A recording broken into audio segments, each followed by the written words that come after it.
Hi students, வணக்கம். இப்போ என்ன பார்க்க போகிறோம்? பயிற்சி 4.7ல் 4ஆம் கணக்கு பார்க்க போகிறோம். என்ன கொடுத்துருக்காங்க? கொடுக்கப்பட்டுள்ள படத்தில் CE is parallel to DB. CEங்கிற லைனும் DBங்கிற லைனும் பேரலாக இருக்கு, இணையா இருக்குன்னு கொடுத்துருக்காங்க. இந்த ரெண்டு இணையா இருக்கு எனில் எக்ஸின் மதிப்புக்கான் இந்த எக்ஸுங்கிற கோணம் எவ்வளவு இருக்கும் அப்படின்னு.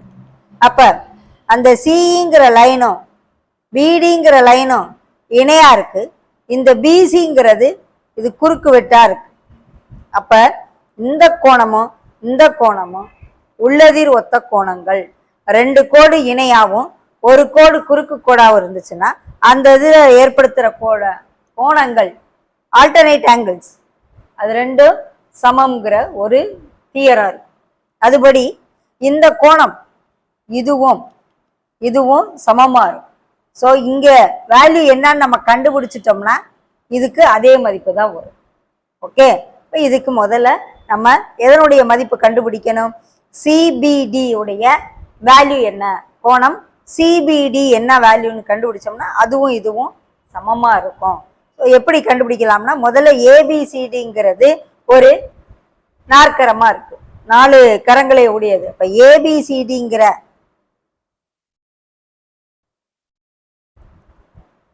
ஒரு நாற்கரம், நாற்கரத்தின் 4 கோணங்களின் கூடுதல் 360 டிகிரி. 4 கோணங்களின் கூடுதல் 360 degree. Angle A plus angle B plus angle C plus angle D is equal to 360 degree. Okay, இப்போ ஏ எவ்வளோ கொடுத்துருக்காங்க? 110 டிகிரி கொடுத்துருக்காங்க. ப்ளஸ் பி ஃபுல்லாக எவ்வளவுன்னு தெரியாது. பி ஃபுல்லாக 30 + எக்ஸ், பாதி தான் இருக்குது. பாதின்னு கூட சொல்லக்கூடாது, ஒரு பகுதி 30, இன்னொரு பகுதி எக்ஸ் பிக்கு பதில். ஓகே, ப்ளஸ் சி எவ்வளவு? சி 60, டி எவ்வளவு? ஃபுல்லாக 75 ஈக்குவல் டு 360 டிகிரி. ஸோ இந்த 3ஐ கூட்டுங்க. 110 + 30 + 60 + 75.